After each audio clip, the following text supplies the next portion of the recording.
Hi, this is Sian Ivan Ros Agunos, and I will show you how to do decantation.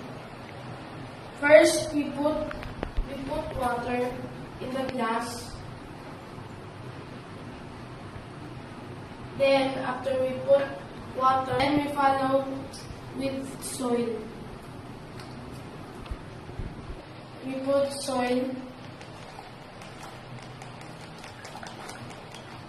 After we put the soil, we leave it for a few minutes and we wait.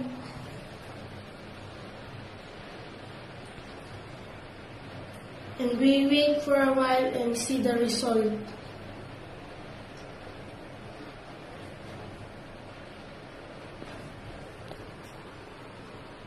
After the 1,000 hours, this is the result.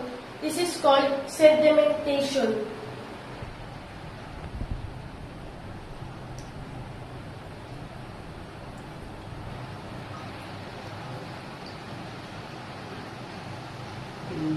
And this is the result of decantation.